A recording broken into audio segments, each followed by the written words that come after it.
Video ಸಾರಿ product ಬಂದ್ಬಿಟ್ಟು Switzerland raw material ಎಲ್ಲ.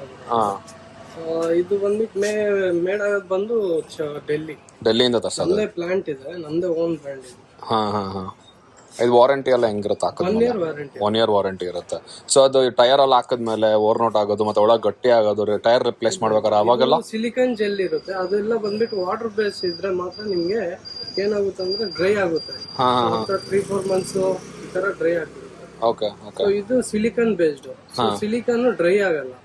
And ಇದು 1.5 year 2 years ವರೆಗೂ ನಿಮ್ಗೆ ಯೂಸ್ ಆಗುತ್ತೆ. ಆಮೇಲೆ ಟೈರ್ ಚೇಂಜ್ ಮಾಡ್ಬೇಕಾದ್ರೆ ಅದು ಸುಮ್ಮನೆ ನಾರ್ಮಲ್ ಪೀಸ್ ತರ ಬಂದ್ಬಿಡುತ್ತಾ? ಅದು ಪೈಂಟ್ ಟೈಪ್ ಇರುತ್ತೆ. ಅದು ರಿಮೂವ್ ಮಾಡಿ ಡ್ರೈ ಆದ್ರೆ ಸಪೋಸ್ ಪೈಂಟ್ ಟೈಪ್ ಇರುತ್ತೆ, ಜಸ್ಟ್ ಏನಿಲ್ಲ ಅದು ಸ್ಕ್ರೇಪ್ ಮಾಡಿ ತೆಗಿಬಹುದು. ಓಕೆ. ಸೊ ಎಷ್ಟು ಬೇಕಾಗುತ್ತೆ ಒಂದ್ ಗಾಡಿಗೆ ಇದು? ಸರ್ ಇದು ಬಂದ್ಬಿಟ್ಟು ಟೈರ್ ಮೇಲೆ ಡಿಪೆಂಡ್ ಆಗುತ್ತೆ. ಇದಕ್ಕೆ 1 ಲೀಟರ್ ಸಾಕಾಗತ್ತಲ್ವಾ? ಇದಕ್ಕೆ 1 ಲೀಟರ್ ಸಾಕಾಗುತ್ತೆ. KTMಗೂ ಸೇಮ್ 1 ಲೀಟರ್. ಓಕೆ ಸರ್, ಇದಕ್ಕೆ ಹಾಕಿ ಹಂಗಂದ್ರೆ 1 by 1. ಸೊ ಟ್ಯೂಬ್ಲೆಸ್ ಅದೆಲ್ಲ ಏನು ಪ್ರಾಬ್ಲಮ್ ಇರಲ್ಲ? ಇದು ಬೋತ್ ಟ್ಯೂಬ್ಲೆಸ್ ಎರಡು ಒಂದೇ ಲಿಕ್ವಿಡ್. ಓಕೆ. ಒಂದು ಗಾಡಿ ಸ್ಟಾರ್ಟ್ ಮಾಡಿ ಹಂಗಂದ್ರೆ.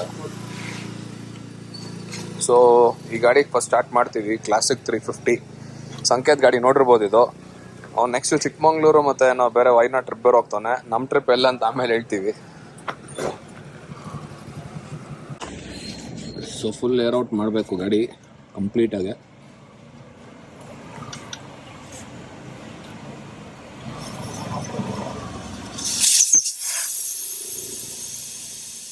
ಯಾವ ಗಾಡಿ ಹೆಲ್ಪ್ ಆಗುತ್ತೋ ಇಲ್ವೋ, ಕ್ಲಾಸಿಕ್ ಮಾತ್ರ ಬೇಕೇ ಬೇಕು. ಆ ಗಾಡಿ ಇರೋ ತೂಕಕ್ಕೆ ಅಲ್ಲಾಡ್ಸಕ್ಕಾಗಲ್ಲ.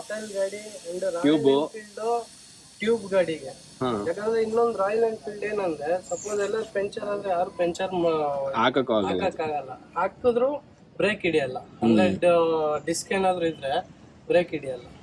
ಸೊ ವೀಲ್ ಅಲೈನ್ಮೆಂಟ್ ಮಾಡಕ್ ಬರಲ್ಲ. ಸೊ ಅವಾಗ ತೊಂದ್ರೆ ತುಂಬಾ ರೈಡರ್.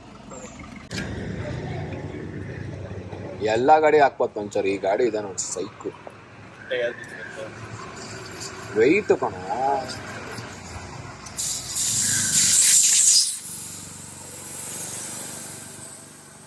ಸೊ ಗಾಡಿ ಪಂಚರ್ ಮಾಡಂಗಿದ್ರೆ ಈ ತರ ಮಾಡಬೇಕು, ನೋಡ್ಕೊಡಿ ಯಾರಾದ್ರು. ವಾಲ್ ಬಿಚ್ಚಿದ್ರೆ ಗಾಡಿ ಪಂಚರ್ ಆಗುತ್ತೆ. ಸೊ ಫ್ರಂಟ್ ಟೈರ್ಗೂ ಅದೇ ಒಂದು ಬಾಟಲಲ್ಲೇ ಇರೋದು, ಮಿಕ್ಕಿದ್ದು ಹಾಫ್ ಆಗ್ತಾ ಇದ್ದೀರಲ್ವಾ, ಇನ್ನು ಅರ್ಧ ಫ್ರಂಟ್ಗೆ. 1 ಲೀಟರ್ ಬಾಕ್ಸ್ ಅದು 1 litre. Back side 500 ml, front 450 ml. 450.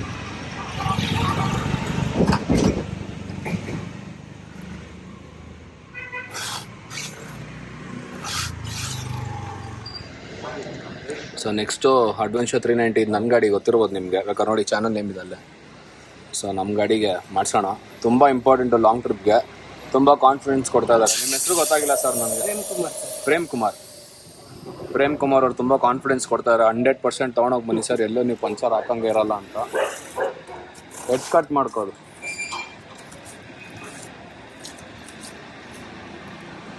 ಇವಾಗ ಸೊ ಅಡ್ವೆಂಚರ್ 390ಗೆ ಸೊ ಎರಡು same almost size.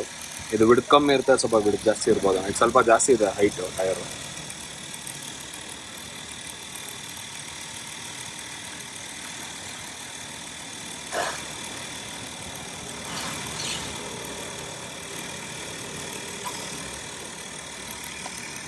So front tyre ಹಾಕಿದ್ದಾರೆ.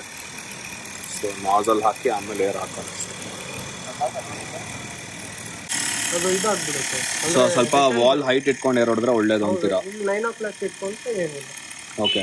ಸೊ ನೋಡಿ, ನೀವು ಯೂಶ್ವಲಿ 9 o'clock ಅಂದರೆ ನಿಮ್ದು ಫೆಂಡರ್ ಇರುತ್ತಲ್ಲ, ಆ ಲೆವೆಲ್ಗೆ ವಾಲ್ ಇಟ್ಕೊಂಡು ಯಾವಾಗಲೂ ಏರ್ ಹೊಡಿಬೇಕು. ಇಲ್ಲಾಂದರೆ ಜೆಲ್ ಬಂದು ಒಂದೇ ಕಡೆ ಸೆಟ್ರೇಟ್ ಆಗುತ್ತೆ. ಇವೆನ್ಚುಲಿ ಅದು ಹಾರ್ಡ್ ಆಗೇ ಆಗುತ್ತೆ, ಮತ್ತು ಓಡಿಸ್ಬೇಕಾದ್ರೆ ಅನ್ಇವನ್ ಆಗುತ್ತೆ ಗಾಡಿ. ಸೊ ವಾಲು ಅಲ್ಲಿರಬೇಕು ಫೆಂಡರ್ ಲೆವೆಲ್ಗೆ. ಇಲ್ಲ ಈ 4th ಲೆವೆಲ್ ಅಂತ ಇಟ್ಕೊಳ್ಳಿ, 4th level. So product details 2 ಗಾಡಿಗೂ ಹಾಕಿದ್ದೀವಿ.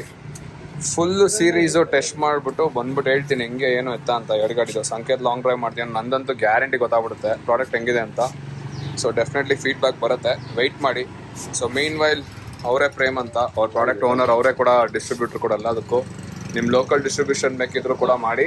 ಅವ್ರ ನಂಬರ್ ಕೂಡ ನಾನು ಕಾಂಟ್ಯಾಕ್ಟಲ್ಲಿ ಹಾಕ್ತೀನಿ, ದಯವಿಟ್ಟು ರೀಚ್ ಮಾಡಿ.